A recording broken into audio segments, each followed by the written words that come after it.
పుత్తూరులో YCP MLA రోజాను అదుపులోకి తీసుకున్నారు. ఎయిర్పోర్ట్ లో దిగిన రోజాను అడ్డుకున్నారు. ఆమె చుట్టూ పోలీసులు మోహరించారు. పోలీసుల చర్యపై రోజా మండిపడుతున్నారు. ఆ తర్వాత పోలీసు వాహనంలో రోజాను ఎయిర్పోర్ట్ నుంచి బయటకు తీసుకెళ్లారు. ప్రస్తుతం పేర్చర్ల పోలీస్ స్టేషన్ తరలించినట్లుగా తెలుస్తోంది. అయితే వైసీపీ నేతలు మహిళా కాంగ్రెస్ దగ్గర నిరసన తెలియజేయడానికి వచ్చినట్లుగా పోలీసులు భావిస్తూ ఉన్నారు. ఆల్రెడీ జైల్లో ఉన్నటువంటి వైసీపీ డెకాయిట్ బ్యాచ్ కి తోడుగా మరొక సంచలనమైనటువంటి వ్యక్తి వెళ్లడానికి రంగం సిద్ధమైపోయింది.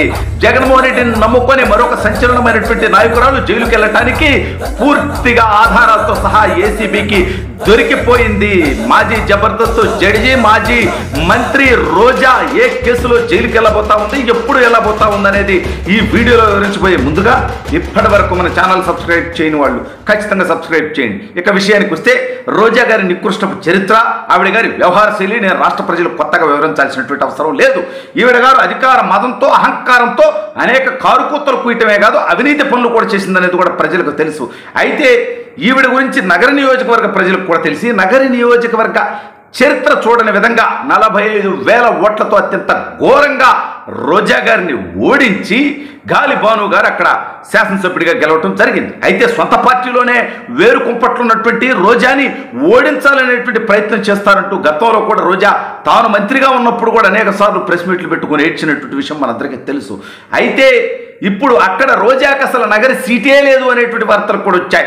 ఆవిడ అక్కడి నుంచి ఒంగోలు ఎంపీగా వస్తుందని, సరే ఆ తర్వాత చెవిరెడ్డి వచ్చాడు, సరే ఇప్పుడు అక్కడ గాలి జగదీష్, గాలి భాను గారి తమ్ముడు గాలి ముద్దుకృష్ణనాయుడు గారి చిన్న కుమారుడు గాలి జగదీష్ వైసీపీలో జాయిన్ అవుతాడు. రోజా కనీసం నగర సీటు కూడా ఉండదనేది మరోవైపు చర్చ జరుగుతోంది. అయితే ఈ సమయంలో అలాంటిది జరిగితే రోజా కూడా పార్టీ నుంచి వెళ్ళిపోతుంది కాబట్టి కొంచెం ఇబ్బంది అవుతుందని చెప్పి జగన్మోహన్ రెడ్డి ఈ యొక్క జాయినింగ్ని కొంత హోల్డ్లో పెట్టినట్టుగా తెలుస్తుంది. సరే ఇవన్నీ రాజకీయ అంశాలు.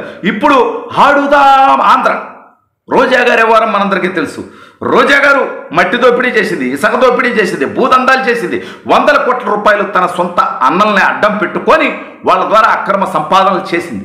వీటితో పాటు పరమ పవిత్రమైన వెంకటేశ్వర స్వామి దర్శనాల విషయంలో కూడా కుంభకోణాలు చేసి 100,000 కోట్ల రూపాయలు దర్శనాల పేరిట కూడా దోచుకుంది. రోజుకి 50 మందికి 60 మందికి పెట్టడం, దర్శనానికి ఇంతని వసూలు చేసుకోవటం, ఆ రకంగా వెంకటేశ్వర స్వామి దగ్గర కూడా అపచారపు పనులు చేసినటువంటి దౌర్భాగ్యం చరిత్ర రోజా గారిది.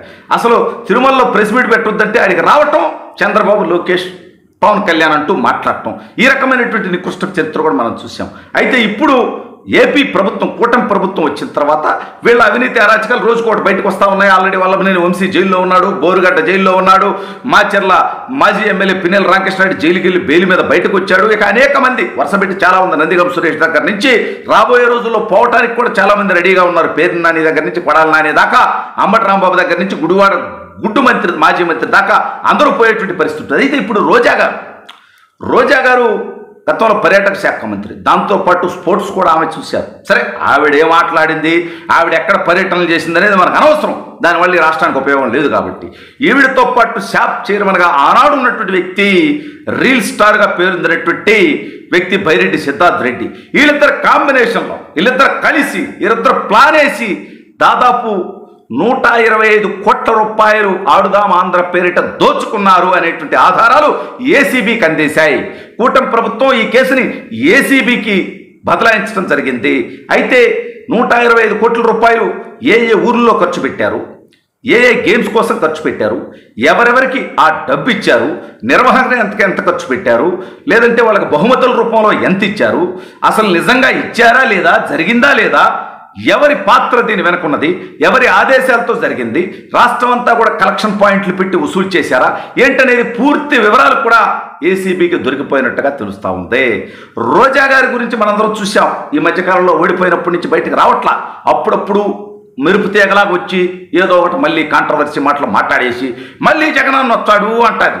అసలు నీకు సీటుకే దిక్కు లేదు, నువ్వు 45,000 ఓట్లతో అత్యంత ఘోరంగా ఓడిపోయావు, నగర ప్రజలే నీ మొహాన చీకొట్టారు, అయినా సిగ్గు లేకుండా సరే ఈవిడ గారు ఇదే కాదు, ఓన్లీ ఆడుదాం ఆంధ్రే కాదు, పర్యాటక శాఖ మంత్రిగా ఈవిడ గారు ఫ్లోటింగ్ బ్రిడ్జ్ అని విశాఖపట్నం, అక్కడ సముద్రం దగ్గర విశాఖపట్నం ఆర్కే బీచ్లో ఫ్లోటింగ్ బ్రిడ్జ్ అని ఒకటి వేసింది.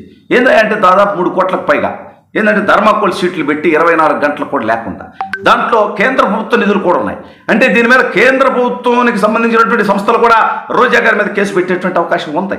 ఇప్పుడు ఆల్రెడీ ఈ ఆడుదాం ఆంధ్ర పేరిట అంటే జగన్మోహన్ రెడ్డి స్థాయిలో దోచుకుంటే లక్షల కోట్లు, ఎవడి స్థాయిలో వాడు, ఏ మంత్రి పెద్దిరెడ్డి స్థాయిలో పెద్దిరెడ్డి దోచుకోవటం, కొడాలి నాని స్థాయిలో కొడాలి నాని దోచుకోవటం, ముఖ్యమంత్రి దగ్గర నుంచి స్థానిక సర్పంచ్ చిల్లర నాయకులు వాలంటీర్ల దాకా వైసీపీ హయాంలో ఎవడి దోపిడీ వాడు చేసుకోవటం, ఒకరికొకటి సహకరించుకోవటం, ఇవన్నీ కూడా ఇవాళ కూటమి ప్రభుత్వం వచ్చిన తర్వాత ఒక్కొక్కటి బయటకు వస్తూ ఉన్నాయి.